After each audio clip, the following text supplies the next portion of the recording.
नमस्कार मोर YouTube channel जयशेष खबर को आपको स्वागत। जदि चैनल को नुआ कर तेज चैनल को सब्सक्राइब कर दिंतु एवं भल लगे वीडियो शेयर कर दिंतु। नंबर 1 ओडिशा क्रिकेट रे पुणी बयस जालियाती मामला। संपृक्त रणजी क्रिकेटर सुमित शर्मा बहिष्कृत। ओडिशा क्रिकेट रे पुणी बयस जालियाती मामला। बयस जालियाती कर मामलें ओडिशा रणजी क्रिकेटर सुमित वर्मा विदा होती। विभिन्न बयस वर्ग पर भिन्न भिन्न सर्टिफिकेट देवापर एभली कार्यानुष्ठान नहीं भारतीय क्रिकेट बोर्ड। कार्यानुष्ठान अंतर्गत सुमित आगामी 2 वर्ष पर्यंत बीसीसीआई कौन घर टूर्णामेंट में खेलीपर ना। 2015-16 जूनियर स्तर में क्रिकेट खेलुवा बेले सुमित बीसीसीआई को जो बयस सर्टिफिकेट प्रदान करते बर्तमान बयस सह तालमेल खाऊना, जो 2 वर्ष सस्पेंड कर स्थान में ओडिया रणजी दलर तरणी साहू को सामिल कर 5 तारिख बरोदा विपक्ष मैच खेली रणजी ट्रॉफी अभियान आरंभ कर। यह पूर्व अनेक समय बयस जालियाती नहीं बारंबार अभियोग आसाला, जहाँ को कड़ा कार्यानुष्ठान ग्रहण कर बीसीसीआई। नंबर 2 हाईटेक हस्पिटाल विस्फोरण घटना सामना को आसला बड़ धरणर त्रुटि। भुवनेश्वर हाईटेक हस्पिटाल विस्फोरक घटना सामना को आसला बड़ धरणर त्रुटि। दायित्वहीनता जो घटी अभावनीय घटना। विस्फोरण में आहत हो प्राण हर ज्योति नायक जनिक व्यक्ति को भूल क्रमे दिलीप सामंतराय भाव पोड़ी दि जाता अभियोग होती। स्वामी दिलीप प्राण हर खबर पाई पत्नी सोमाश्री आत्महत्या पर चरम पदक्षेप नहीं। अकाल अजथार उजुड़ी जाता परिवार। एवं हस्पिटाल आहत हो चिकित्सित होता व्यक्ति निजक दिलीप बोली कहवापर हस्पिटाल द्वारा होता बड़ त्रुटि सामना को आसी। गत शुक्रवार सन्धार हस्पिटाल भितर होता विस्फोरण। मरामती काम चलता बेले फाटी जाता ऑक्सीजन सिलिंडर। विस्फोरण में हस्पिटाल कर्मचारी और सिक्यूरीटी गार्ड आहत हो चिकित्सित होते। तेबे एत बड़ भूल प्रकृत में दायी किए, कहार त्रुटिपूर्ण सूचना एभली जघन्यकांड घटी। अन्यपटे प्राण हर व्यक्ति परिचय कौन ताकू नहीं सस्पेंस जारी रही। गत 29 डिसेम्बर यह घटना घटी। एथरे 4 जन आहत होते। एमानकु थर्ड पार्टी एजेंसी चिन्हट करथिला। आहत व्यक्ति को तुरंत हस्पिटाल एमरजेंसी भर्ती करा। से 4 जन नाम थिला श्रीतम साहू, सीमांचल विश्वाल, दिलीप सामंतराय और ज्योतिरंजन मल्लिक। तेबे 30 डिसेम्बर दिलीप मृत्यु नहीं घोषणा करा। एने परिवार वर्ग को सूचना दि जाता। नियम अनुसार पुलिस तदंत करने पर मृतदेह को परिवार को हस्तांतर करा।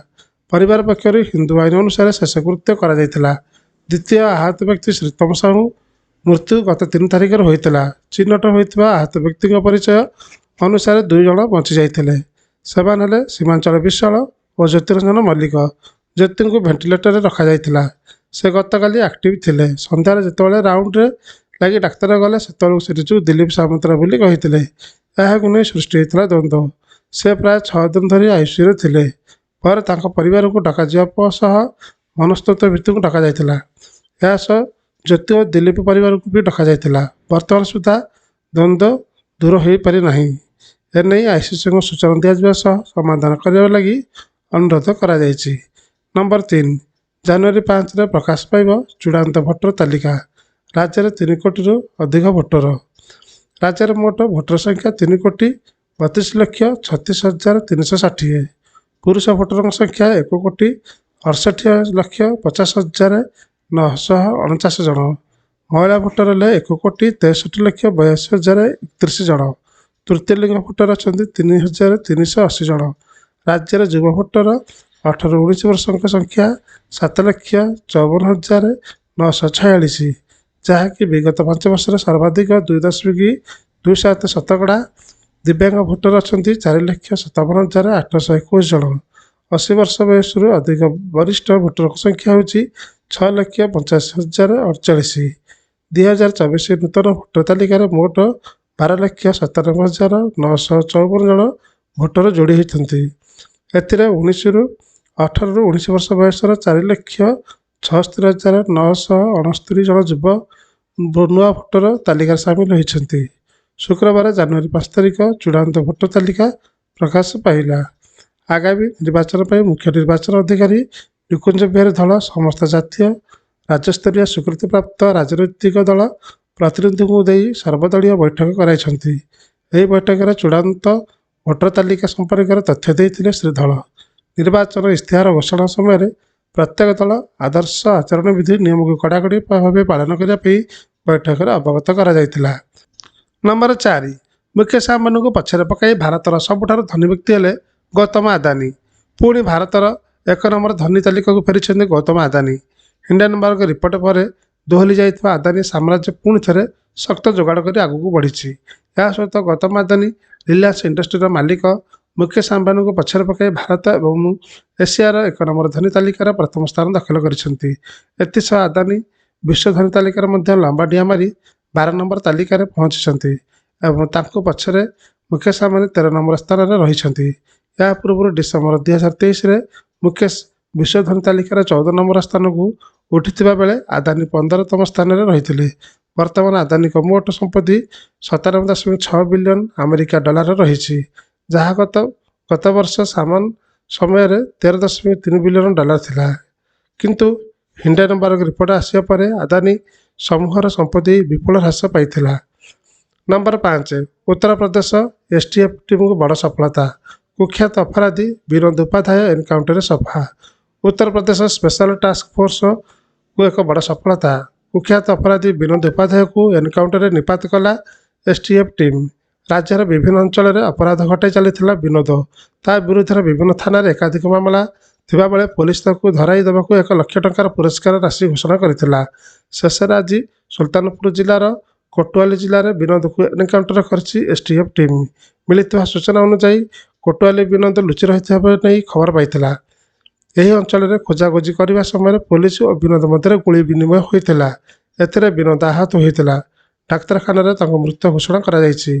ବିନୋଦ ଉପାଧ୍ୟାୟ ଉତ୍ତରପ୍ରଦେଶର କୁଖ୍ୟାତ ଅପରାଧୀ ମଧ୍ୟରୁ ଥିଲା ଜଣେ। ସେ ଅଯୋଧ୍ୟା ଜିଲ୍ଲାର ମାୟାବଜାର ବାସିନ୍ଦା ଥିଲା। ତା ବିରୁଦ୍ଧରେ ଏକାଧିକ ମାମଲା ରହିଥିଲା। ଶେଷରେ ଏସ୍ଟିଏଫ୍ ଟିମ୍ ଡିଏସ୍ପି ଦୀପକ ସିଂଙ୍କ ନେତୃତ୍ୱରେ ଗଠିତ ଟିମ୍ ସଫା କରିଛି। ଏନକାଉଣ୍ଟର ପରେ ବିନୋଦଠାରୁ 30ଟି ଚାଇନିଜ୍ କମ୍ପାନୀ ନିର୍ମିତ ପିସ୍ତଲ ଆଉ ଫୁଟା ଗୁଳି ସହ ବିଭିନ୍ନ ଅସ୍ତ୍ରଶସ୍ତ୍ର ଜବତ କରାଯାଇଛି। ନମ୍ବର 6 ସ୍ୱାମୀଙ୍କ ମୃତ୍ୟୁ ପରେ ମହିଳାଙ୍କୁ ଗର୍ଭପାତ ପାଇଁ ଅନୁମତି ଦେଲେ ଦିଲ୍ଲୀ ହାଇକୋର୍ଟ। ଗର୍ଭଧାରଣ ମାମଲାରେ ଦିଲ୍ଲୀ ହାଇକୋର୍ଟଙ୍କ ଗୁରୁତ୍ୱପୂର୍ଣ୍ଣ ରାୟ। 27 ସପ୍ତାହ ଗର୍ଭଧାରଣ ପରେ ଗର୍ଭପାତ ପାଇଁ ଅନୁମତି ଦେଲେ ଦିଲ୍ଲୀ ହାଇକୋର୍ଟ। ଏକ ସ୍ପର୍ଶକାତର ମାମଲାରେ ଶୁଣାଣି ବେଳେ ଏପରି ଅନୁମତି ଦେଇଛନ୍ତି ଦିଲ୍ଲୀ ହାଇକୋର୍ଟ। ଜଣେ ବିଧବାଙ୍କର ପରିସ୍ଥିତି ଓ ମାନସିକ ସ୍ଥିତିରେ ବିଚାର କରିବା ପରେ ଏପରି ସମ୍ବେଦନଶୀଳ ରାୟ ଶୁଣାଇଛନ୍ତି ଦିଲ୍ଲୀ ହାଇକୋର୍ଟ। ସ୍ୱାମୀଙ୍କ ମୃତ୍ୟୁ କାରଣରୁ ମହିଳା ଜଣକ ମାନସିକ ଭାବେ ପୀଡ଼ିତ ଅଛନ୍ତି। ଏଣୁ ସେ ଗର୍ଭରେ ଥିବା ଭ୍ରୂଣର ଯତ୍ନ ନେବା ଅସମର୍ଥ। ଏଥିପାଇଁ ସେ ଅନୁମତି ଚାହାନ୍ତି ବୋଲି ଦିଲ୍ଲୀ ହାଇକୋର୍ଟ ଏନେଇ ଏକ ପିଟିସନ ଦାଖଲ ହୋଇଥିଲା। ମାମଲାର ଶୁଣାଣି କରି ଉପରୋକ୍ତ ରାୟ ଦେଇଛନ୍ତି ଦିଲ୍ଲୀ ହାଇକୋର୍ଟ। ଜଷ୍ଟିସ ସୁବ୍ରମଣ୍ୟ ପ୍ରସାଦ ଆବେଦନକାରୀଙ୍କ ମାନସିକ ପରିସ୍ଥିତିକୁ ନେଇ ବିଚାର କରିବା ପରେ ଉପରୋକ୍ତ ଅନୁମତି ଦେଇଛନ୍ତି। ଜଷ୍ଟିସ ପ୍ରସାଦ କହିଛନ୍ତି ଯେ ମହିଳା ଜଣକ ବିଧବା ହୋଇ ସାରିଛନ୍ତି। ତାଙ୍କର ସ୍ୱାମୀ ଆଉ ଜୀବିତ ନାହାନ୍ତି। ସ୍ୱାମୀଙ୍କ ମୃତ୍ୟୁ କାରଣରୁ ମହିଳା ଜଣକ ପ୍ରଚଣ୍ଡ ଭାବେ ମାନସିକ ଅବସାଦ ମଧ୍ୟରେ ଗତି କରୁଛନ୍ତି। ଏଣୁ ସେ ଗର୍ଭସ୍ଥ ସନ୍ତାନର ଲାଳନ ପାଳନ ପାଇଁ ଅକ୍ଷମ। ଏନେଇ ଦିଲ୍ଲୀ ଏମ୍ସ ମଧ୍ୟ ରିପୋର୍ଟ ପ୍ରସ୍ତୁତ କରି ପ୍ରଦାନ କରିଛି। ନମ୍ବର 7 ପ୍ରାଣ ପ୍ରତିଷ୍ଠା ପାଇଁ ପାଗ ଭିଡୁଛି ଅଯୋଧ୍ୟା। ପ୍ରକାଶ ପାଇଲା ପୂଜାର୍ଚ୍ଚନା ସୂଚୀ। ରାମଲାଲାଙ୍କ ପ୍ରାଣ ପ୍ରତିଷ୍ଠା ପାଇଁ ପାଗ ଭିଡୁଛି ଅଯୋଧ୍ୟା। ଜାନୁଆରୀ 22ରେ ରାମଲାଲାଙ୍କ ପ୍ରାଣ ପ୍ରତିଷ୍ଠା ହେବାକୁ ଥିଲେ ମଧ୍ୟ 16 ତାରିଖରୁ ଆରମ୍ଭ ହୋଇଯିବା କାର୍ଯ୍ୟକ୍ରମ।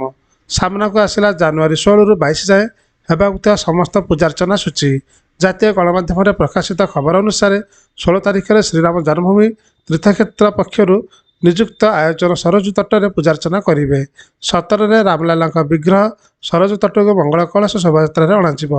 ଜାନୁଆରୀ 18ରେ ଗଣେଶ ଅମ୍ବିକା ପୂଜା, ବରୁଣ ପୂଜା, ମାତୃକା ପୂଜା, ବ୍ରାହ୍ମଣ ବରଣ ଓ ବାସ୍ତୁ ପୂଜା ଅନୁଷ୍ଠିତ ହେବ। 19 ତାରିଖରେ ଅଗ୍ନି ସ୍ଥାପନା, ନବଗ୍ରହ ସ୍ଥାପନା ଏବଂ ହୋମଯଜ୍ଞ କରାଯିବ। 20ରେ ମନ୍ଦିର ଗର୍ଭଗୃହକୁ ସରଜୁ ନଦୀରେ ପବିତ୍ର ଜଳରେ ଧୋଇ ବାସ୍ତୁଶାନ୍ତି ଓ ଅନାଧିଭାସ କରାଯିବ। ଜାନୁଆରୀ 21 ଅର୍ଥାତ୍ ଠିକ୍ ପ୍ରାଣ ପ୍ରତିଷ୍ଠା ପୂର୍ବ ଦିନ ରାମଲାଲାଙ୍କ ବିଗ୍ରହକୁ 125 କଳସ ଜଳରେ ସ୍ନାନ କରାଇ 180 ବିଧି କରାଯିବ। ନମ୍ବର 8 ଦକ୍ଷିଣ କୋରିଆ ଉପରେ ଉତ୍ତର କୋରିଆର ଜବରଦସ୍ତ ବୋମା ବର୍ଷଣ। ଆଉ ଏକ ଯୁଦ୍ଧର ବିଗୁଲ ବାଜିଲା କି? ଉତ୍ତର କୋରିଆ ଦକ୍ଷିଣ କୋରିଆ ଆଡ଼କୁ 200 ରାଉଣ୍ଡ ବୋମା ଫିଙ୍ଗିଛି।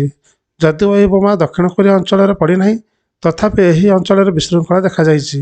ଏହି ଆକ୍ରମଣ ସମ୍ପର୍କରେ ଦକ୍ଷିଣ କୋରିଆ ସେନା ସୂଚନା ଦେଇଛି। ସେନା କହିଛି ଯେ ଉତ୍ତର କୋରିଆ ଦକ୍ଷିଣ ୟୁଏନ୍ପିଙ୍କ ଦ୍ୱୀପ ଆଡ଼କୁ ଏକ 200 ରାଉଣ୍ଡ ଆର୍ଟିଲେରୀର ସେଲ୍ ଗୁଳି ଚଳାଇଛି। ଏହି ତୁରନ୍ତ ପରେ ଦକ୍ଷିଣ କୋରିଆ ଦ୍ୱୀପରେ ରହୁଥିବା 2000 ଲୋକଙ୍କୁ ଏହି ଅଞ୍ଚଳକୁ ସ୍ଥାନାନ୍ତର କରିବା ଚେତାବନୀ ଦେଇଛନ୍ତି। ଦକ୍ଷିଣ କୋରିଆ ଏହି ପଦକ୍ଷେପକୁ ନିନ୍ଦା କରି ଏହାକୁ ଏକ ଉତ୍ତେଜନାମୂଳକ କାର୍ଯ୍ୟ ବୋଲି କହିଛି। ନମ୍ବର 9, ରାଜ୍ୟରେ 2 ଦିନ ଘଡ଼ଘଡ଼ି ସହ ହାଲକା ବର୍ଷା ସମ୍ଭାବନା। 7 ତାରିଖ ଯାଏଁ ଘନ କୁହୁଡ଼ି ନେଇ ଆଲର୍ଟ। ଉତ୍ତର ପଶ୍ଚିମ ଓଡ଼ିଶାରେ ହାଲକା ବର୍ଷା ସମ୍ଭାବନା ଅଛି। ଶୁକ୍ରବାର ସୁନ୍ଦରଗଡ଼, ମୟୂରଭଞ୍ଜ ଓ କେନ୍ଦୁଝରର ଗୋଟିଏ 2ଟି ସ୍ଥାନରେ ଘଡ଼ଘଡ଼ି ସହ ହାଲକା ବର୍ଷା ହୋଇପାରେ। ଶନିବାର ଝାରସୁଗୁଡ଼ା, ସୁନ୍ଦରଗଡ଼, କେନ୍ଦୁଝର ଓ ମୟୂରଭଞ୍ଜର ସ୍ଥାନେ ସ୍ଥାନେ ହାଲକା ବର୍ଷା ସମ୍ଭାବନା ଅଛି। ରାଜ୍ୟର ବାକି ଅଞ୍ଚଳରେ ପାଗ ଶୁଖିଲା ରହିବ, ମାତ୍ର ଶୀତ ବଢ଼ିବାର ସମ୍ଭାବନା ନାହିଁ। ଆସନ୍ତା 5 ଦିନ ପର୍ଯ୍ୟନ୍ତ ଶୀତ ବଢ଼ିବା ସମ୍ଭାବନା ଦେଖାଯାଉନି।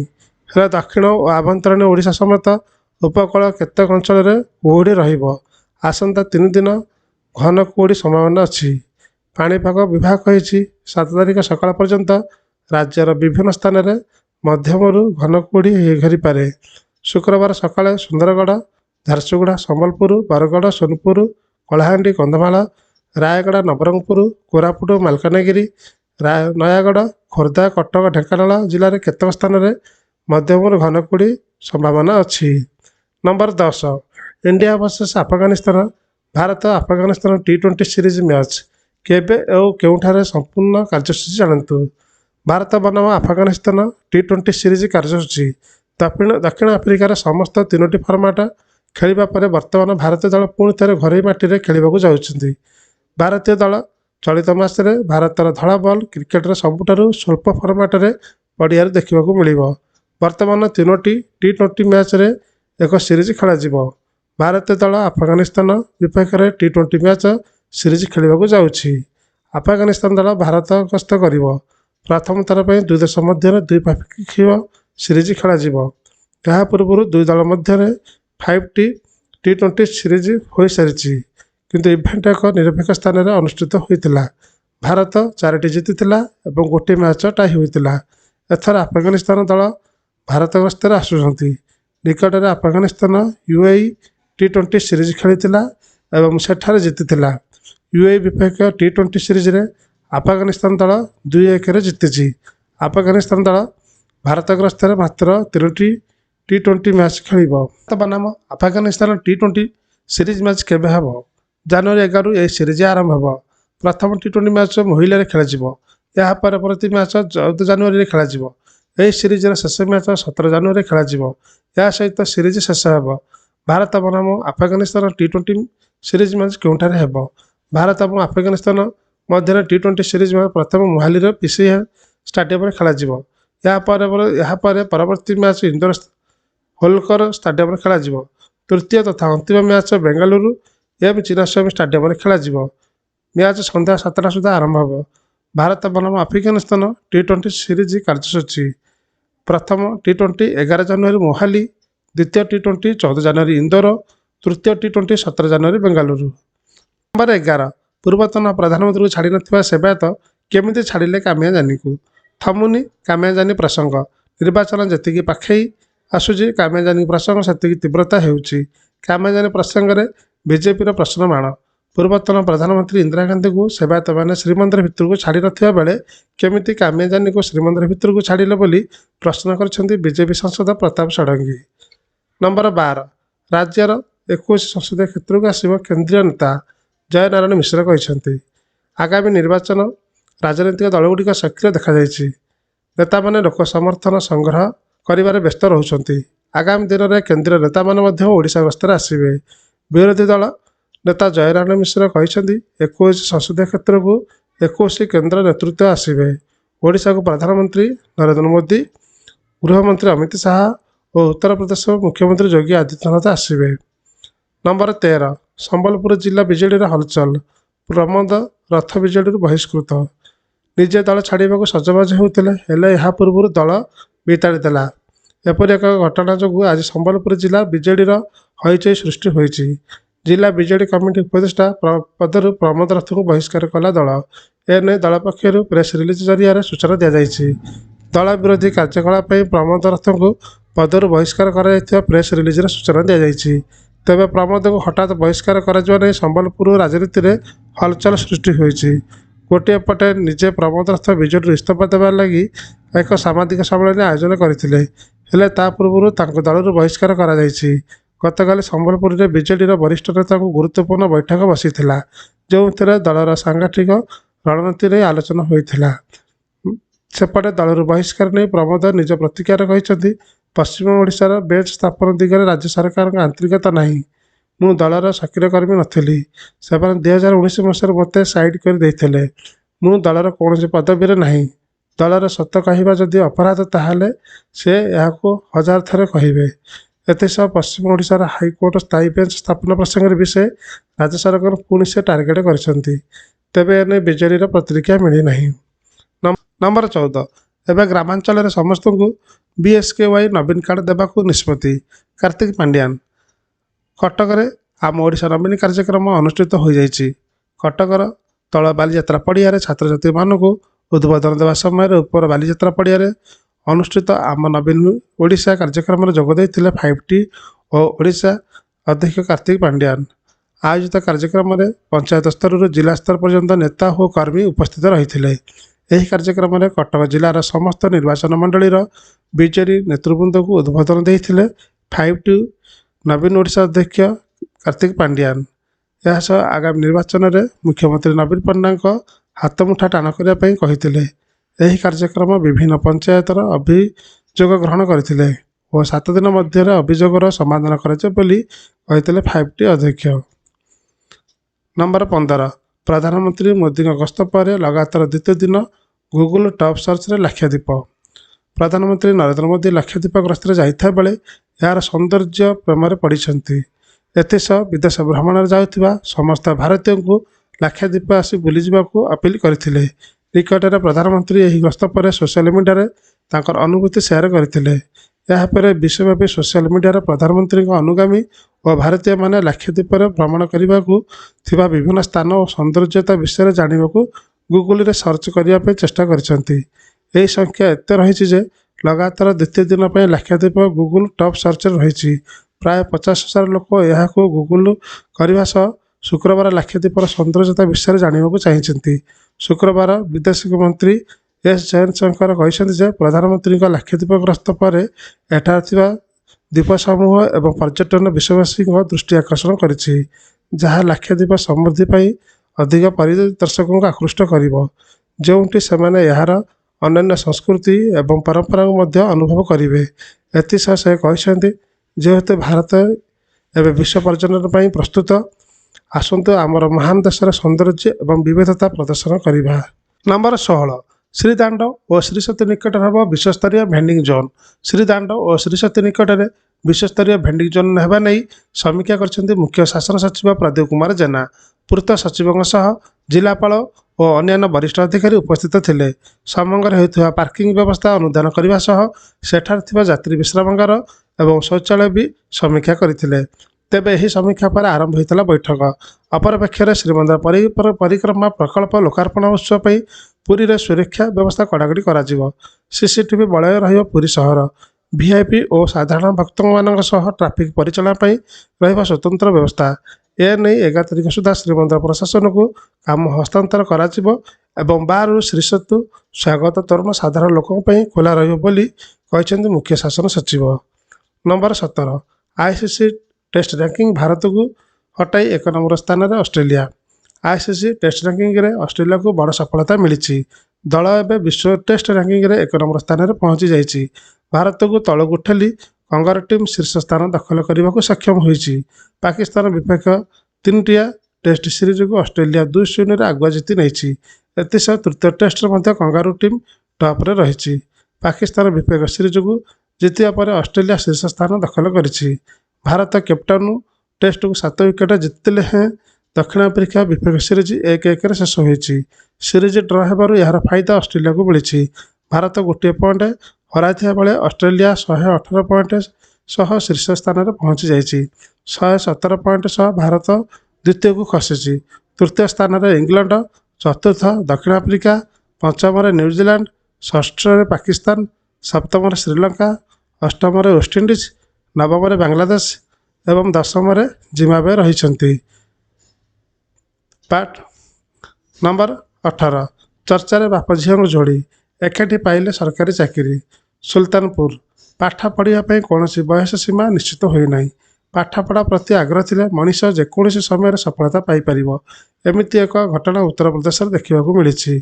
ଏଠାରେ ଜଣେ ବାପ ଝିଅ ସହିତ ମିଶି ପାଠ ପଢ଼ି ପରୀକ୍ଷା ଦେଇଥିଲେ। ପରୀକ୍ଷାରେ ଉତ୍ତୀର୍ଣ୍ଣ ହେବା ପରେ ବାପା ଓ ଝିଅ ଉଭୟ ସରକାରୀ ଚାକିରି ପାଇଛନ୍ତି। ଏହି ଖବର ଏବେ ଚର୍ଚ୍ଚାର ପରିସର ରହିଛି।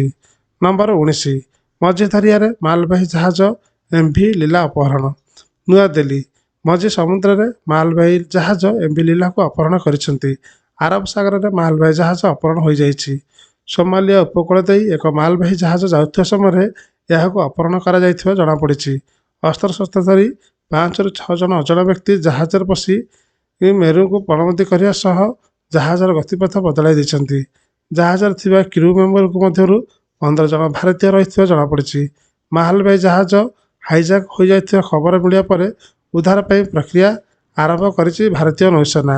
ଜାହାଜକୁ ସୁରକ୍ଷିତ ଉଦ୍ଧାର କରିବା ପାଇଁ ଅପହରଣ ସ୍ଥାନ ମୁହାଁ ହୋଇଛି ଯୁଦ୍ଧ ଜାହାଜ INS ଚେନ୍ନାଇ। ନମ୍ବର 20 ଆଇଡି ବିସ୍ଫୋରଣ 3 ଏସ୍ଓଜି ଯବାନ ଗୁରୁତର। ସର୍ଚ୍ଚ ଅପରେସନ ବେଳେ ଆଇଡି ବିସ୍ଫୋରଣ 3 ଏସ୍ଓଜି ଯବାନ ଗୁରୁତର। ବୌଦ୍ଧ ଜିଲ୍ଲା ମନମୁଣ୍ଡା ଥାନା ବାତେପଙ୍ଗା ଜଙ୍ଗଲରେ ଶୁକ୍ରବାର ଆଇଡି ବିସ୍ଫୋରଣ ଘଟିଛି। ଯବାନଙ୍କର ସର୍ଚ୍ଚ ଅପରେସନ ବେଳେ ଏହି ବିସ୍ଫୋରଣ ଘଟିଥିବା ବୌଦ୍ଧ ଏସ୍ପି ସୂଚନା ଦେଇଛନ୍ତି। ଗୁରୁବାର ଯବାନଙ୍କୁ ସ୍ଥାନୀୟ ଡାକ୍ତରଖାନାରେ ଚିକିତ୍ସା ପାଇଁ ଭର୍ତ୍ତି କରାଯାଇଥିବା ଜଣାପଡ଼ିଛି। ଏହି ଘଟଣାରେ ପୋଲିସର କମ୍ବିଂ ଅପରେସନକୁ ଜୋରଦାର କରାଯାଇଛି। ବିସ୍ଫୋରଣରେ ମାଓବାଦୀଙ୍କ ହାତ ଥିବା ଆଶଙ୍କା କରାଯାଉଛି। ନମ୍ବର 21 ଜାହାଜ ଅପହରଣ ଘଟଣା 15 ଭାରତୀୟଙ୍କୁ ଛାଡ଼ିବାକୁ ଚେତାବନୀ ଦେଲା ନୌସେନା। 15 ଜଣ ଭାରତୀୟ ନାବିକ ଥିବା ଲିବେରିଆରେ ପଞ୍ଜୀକୃତ ଏକ ବାଣିଜ୍ୟ ବୋଟ୍କୁ ସୋମାଲିଆ ଉପକୂଳବର୍ତ୍ତୀ ସମୁଦ୍ରରେ ଅପହରଣ କରି ନିଆଯାଇଥିଲା। ଏବେ ନାବିକକୁ ଉଦ୍ଧାର କରିବା ପାଇଁ ଅପହରଣ ହୋଇଥିବା ଜାହାଜ ପାଖରେ ପହଞ୍ଚିଛି ଭାରତୀୟ ନୌସେନା। ଯୁଦ୍ଧ ଜାହାଜ INS ଚେନ୍ନାଇରେ ଭାରତୀୟ ନୌସେନାରେ ଅଭିଜ୍ଞ ସାମୁଦ୍ରିକ କମାଣ୍ଡ ଅପହରଣ ହୋଇଥିବା ଜାହାଜ ଏମ୍ଭି ଲୀଲା ନରଫେକ୍ ପାଖରେ ପହଞ୍ଚିଛନ୍ତି। ନାବିକଙ୍କୁ ଛାଡ଼ିବା ପାଇଁ ଅପହରଣକାରୀଙ୍କୁ ଚେତାବନୀ ଦେବା ସହ ତୁରନ୍ତ ଉଦ୍ଧାର କାମ ଆରମ୍ଭ ହେବ ବୋଲି ଜଣାପଡ଼ିଛି। ଭିଡ଼ିଓଟି ଆପଣ ସମ୍ପୂର୍ଣ୍ଣ ଦେଖିଥିବାରୁ ଆପଣ ବହୁତ ବହୁତ ଧନ୍ୟବାଦ।